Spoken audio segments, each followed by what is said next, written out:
आज मैं आप सबसे चिकन भरी कचौरी बनाने की बिल्कुल ऑथेंटिक रेसिपी शेयर कर रही हूँ और ये कचौरी बाजार से भी बहुत अच्छी बनकर तैयार होती है। आपको बाजार से महंगी तरीन कचौरी लेने की कोई जरूरत नहीं है, आप बहुत आसानी से घर में बना सकते हैं। अगर आप भी मेरी तरह बिल्कुल खस्ता करारी और फुली फुली कचौरी बनाना चाहते हैं तो कोशिश कीजिएगा कि रेसिपी आखिर तक देखें और आपने जब भी कचौरी बनानी हो तो मेरी तमाम टिप्स को फॉलो करते हुए बनाइएगा। बिस्मिल्लाहिर्रहमानिर्रहीम। अस्सलाम वालेकुम फ्रेंड्स, उम्मीद है आप सब खैरियत से होंगे। सबसे पहले तो हमने डो तैयार करनी है, तो यहाँ मैंने बोल में 2 कप मैदा शामिल किया है, 3-4 टीस्पून या हस्बे जायका नमक शामिल किया है। कचौरी के लिए जो हम डो तैयार करेंगे इसमें ना तो हम बेकिंग सोडे का इस्तेमाल करेंगे और ना ही बेकिंग पाउडर का, और घी का भी इस्तेमाल बहुत कम करेंगे, यानी कि 1 कप मैदे के हिसाब से 1 टेबल स्पून घी का इस्तेमाल होगा। तो यहाँ मैंने 2 टेबल स्पून मेल्टेड घी शामिल किया है। अब मैदे को मसलते हुए घी को मैदे में यकजान कर लेना है। घी को यकजान कर लेने के बाद थोड़ा थोड़ा पानी शामिल करते हुए डो तैयार करेंगे, क्योंकि कचौरी बनाने के लिए हमें थोड़ी सख्त सी डो तैयार करनी है और दूसरा हमें डो तैयार करने के लिए नॉर्मल पानी का इस्तेमाल करना है। बस इसी तरह थोड़ा थोड़ा पानी ऐड करते हुए एक सख्त सी डो तैयार कर लेंगे। पानी ऐड करते हुए ये हमने डो तो तैयार कर ली है, लेकिन इसे हमने 5 से 6 मिनट मसलते हुए गूंदना है, जिस तरीके से मैं गूंद रही हूँ ताकि डो स्मूथ हो जाए। मैंने डो को तकरीबन 6 मिनट मसलते हुए गूंदा है। आप देख सकते हैं कि ये डो कितनी स्मूथ हो गई है। अब हमने क्या करना है, हल्के गीले कपड़े से डो को कवर करके बोल को कवर कर देना है। अगर आप डो को किसी एयर टाइट कंटेनर में ट्रांसफर करके रखते हैं तो फिर आपको हल्के गीले कपड़े से कवर करने की कोई जरूरत नहीं है। और अब इस डो को तकरीबन कम अज कम 20 से 25 मिनट का रेस्ट देंगे। रेस्ट देना बहुत ज्यादा जरूरी है।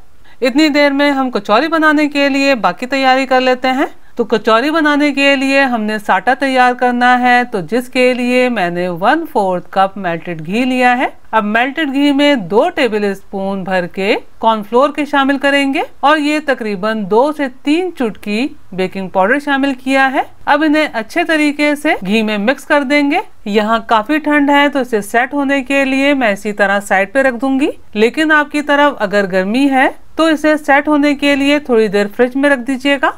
कचौरी बनाने के लिए फिलिंग तैयार कर लेते हैं। तो यहाँ मैंने पैन में सिर्फ 1 टेबल स्पून कुकिंग ऑयल शामिल किया है, 1 टीस्पून कुटा हुआ साबुत धनिया, 1/2 टीस्पून कुटा हुआ सफेद जीरा।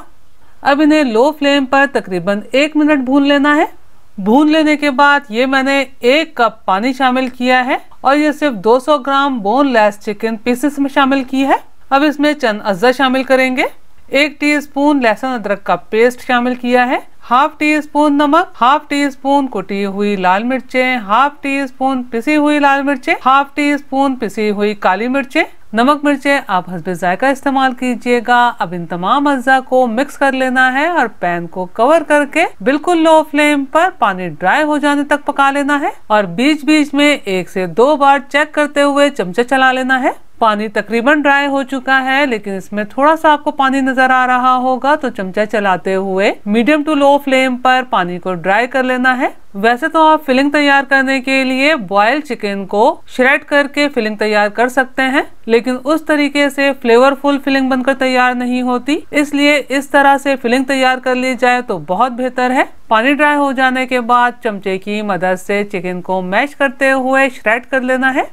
ये चिकन श्रेड होकर तैयार है। अब इसे एक बोल में ट्रांसफर कर देते हैं और रूम टेम्परेचर पर ठंडा होने देते हैं।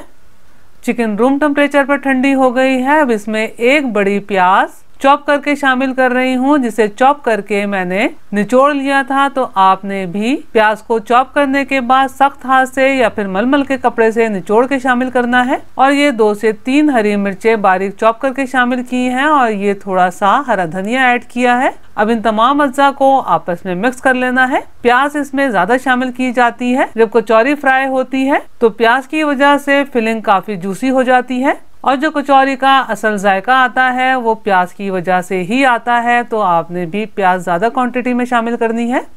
ये कचौरी के लिए मजेदार फिलिंग बनकर तैयार है। दूसरी तरफ साटा भी सेट हो गया है। बस अब इसमें एक दफा अच्छे तरीके से चमचा चला लेना है। मैंने डो को तकरीबन 25 मिनट रेस्ट दिया है। डो भी सेट हो गई है। अब 1 से 2 मिनट मजीद गूंद लेना है। जितनी अच्छी स्मूथ और लचकदार डो बनकर तैयार होगी उतनी ही अच्छी और आसानी से कचौरियां बनकर तैयार होंगी। आपको गूंदने से ही अंदाजा हो रहा होगा कि ये डो कितनी स्मूथ और लचकदार बनकर तैयार हुई है। अब इस डो को बराबर के 6 पीसेस में तोड़ लेना है। मैं अंदाजे से पीसेस बना रही हूँ, लेकिन अगर आपके पास किचन स्केल मौजूद है तो आप मेजरमेंट करके भी बराबर के पीसेस बना सकते हैं। मैं मीडियम साइज की 6 अदद कचौरियां बना रही हूँ और जो हमने फिलिंग तैयार की है वो इन कचौरियों के लिए काफी है, लेकिन अगर आप चाहें तो थोड़े छोटे साइज की भी कचौरियां बना सकते हैं। कचौरी बनाने के लिए मैंने इसमें से एक पीस लिया है और बाकी पीसेस को कवर करके रख दिया है। अब इसका पेड़ा बना लेना है और खुशके की मदद से बेलते हुए एक पतली सी बड़ी सी रोटी बना लेनी है।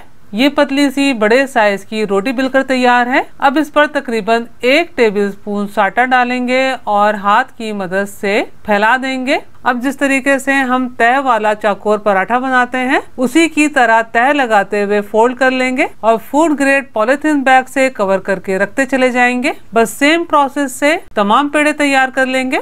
ये तमाम पेड़े तैयार कर लिए हैं। अब इन्हें कम से कम आधा घंटा रूम टेम्परेचर पर ऐसे ही रहने देंगे ताकि ये सेट हो जाएं।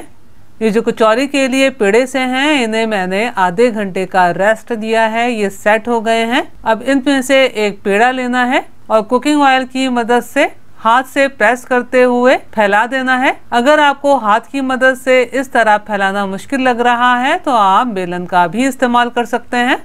अब इन्हें सेम प्रोसेस से जैसे हमने पहले फोल्ड किया था फोल्ड कर लेना है और पॉलिथीन बैग से कवर करके रखते चले जाना है। बस तमाम पीसेस को सेम प्रोसेस से तैयार कर लेना है। ये मैंने तमाम पीसेस को हाथ की मदद से फैलाते हुए फोल्ड कर लिया है। अब इन्हें भी कम से कम तकरीबन 15 मिनट का रेस्ट देंगे।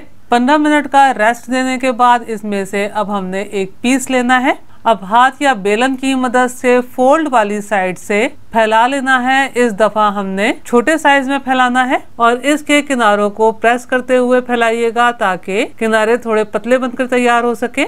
मैंने यहाँ चकले का इस्तेमाल इसलिए किया ताकि आपको थोड़े साइज का अंदाजा हो सके कि मैंने कितना फैलाया है। अब बस इसके दरमियान में तकरीबन 2 टेबल स्पून फिलिंग रखनी है। अब फिलिंग को सेंटर में थोड़ा सा प्रेस करते हुए समेटते हुए सेट कर लेना है। आपको इसके 4 कोने से नजर आ रहे होंगे, तो अब दोनों अपोजिट कोनों को हल्का सा स्ट्रेच करते हुए एक कोने को दूसरे कोने से दबा देना है और फिर ये 4 कॉर्नर से बन गए हैं। इन 4 कॉर्नर्स को भी हल्का सा स्ट्रेच करते हुए एक दूसरे के ऊपर सेट कर देना है और इस तरह पिंचेस की मदद से सील कर देना है और फिर हल्के हाथ से पेड़े की सूरत में रोल कर लेना है। बस सेम प्रोसेस से तमाम कचौरियों को फ्राई करने के लिए तैयार कर लेना है। इन्हें सील करने के लिए स्लरी यानी कि लई वगैरह की कोई ज़रूरत नहीं है। जिस तरह मैंने आपको बताया है बहुत अच्छे तरीके से कचौरियाँ सील हो जाती हैं। ये तमाम कचौरियाँ तैयार हैं, लेकिन 15 मिनट हमने कचौरियों को रेस्ट देना है।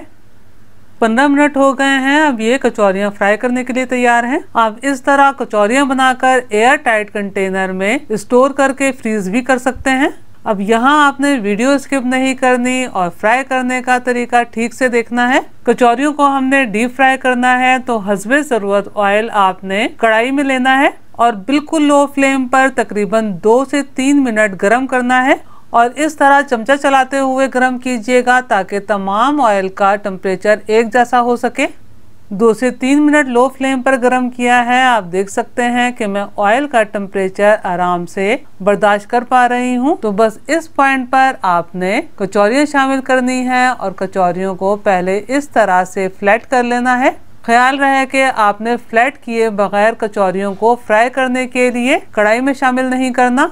मैं काफ़ी बड़े साइज की कढ़ाई का इस्तेमाल कर रही हूँ ताकि एक ही बार में तमाम कचौरियाँ फ्राई होकर तैयार हो जाएं। आप अपने पैन के हिसाब से कचौरियों को फ्राई करने के लिए शामिल कीजिएगा। ऑयल काफ़ी लाइट सा गर्म है और इस वक्त फ्लेम बिल्कुल लो है। बस इसी लो फ्लेम पर हमने कचौरियों को पकने देना है जब तक कि ये पककर खुद ब खुद ऊपर ना आ जाए और इस दौरान हमने बिल्कुल भी इसमें चमचा नहीं चलाना। आपने कचौरियाँ फ्राई करते हुए थोड़ा सब्र से काम लेना है, क्योंकि ये अच्छा खासा टाइम टेकिंग प्रोसेस है। जैसा कि आप देख रहे हैं कि तमाम कचौरियाँ ऊपर आ गई हैं और इनको ऊपर आने में तकरीबन 12 से 14 मिनट लगे हैं, क्योंकि कचौरियों की बेस मोटी होती है जिसे पकने में थोड़ा टाइम लगेगा। अब आपने चमचे की मदद से कचौरियों के ऊपर गरम गरम तेल डालना है ताकि ये फूल जाएं और इनकी परतें भी खुल जाएं। आप देख सकते हैं कि कचौरियाँ काफ़ी फूल गई हैं और इनकी बेस पर भी अच्छा सा कलर आ गया है। अब ये कचौरियाँ सेफ हैं, इनको अल्टा पलटा जा सकता है। तो अब फ्लेम को मीडियम टू लो कर देना है और इनको अलट पलट करते हुए अच्छा सा गोल्डन कलर आ जाने तक फ्राई कर लेना है। आपको जो ये बेस से लेयर खुलने की वजह से थोड़ी खिली खिली सी नजर आ रही है, इतनी ये खिलती हैं, तो इस पॉइंट पर आपको परेशान होने की जरूरत नहीं है। आप देख सकते हैं कि बेस हो या सरफेस हो, कितनी अच्छी ये फ्राई होकर तैयार हुई हैं और बिल्कुल राउंड शेप में साबुत पककर तैयार हुई हैं। अब इन्हें निकाल लेना है। आप मेरे तरीके से ये कचौरी ज़रूर बनाइएगा। मैंने पूरी कोशिश की है आपको ठीक तरीके से बताने की। अगर आपको मेरा काम थोड़ा सा भी पसंद आया हो तो मेरी वीडियो को लाइक कीजिए, अपने दोस्त अहबाब में शेयर कीजिए, चैनल को सब्सक्राइब करना और बेल बटन को क्लिक करना बिल्कुल भी मत भूलिएगा। अल्लाह हम सब का दस्तरख्वान हलाल रिस्क से वसी तर फरमाए, आमीन। मुझे और मेरी फैमिली को भी अपनी दुआओं में याद रखिएगा। अपना और अपनी फैमिली का बहुत ख्याल रखिएगा। अगली रेसिपी की वीडियो तक के लिए अल्लाह हाफिज।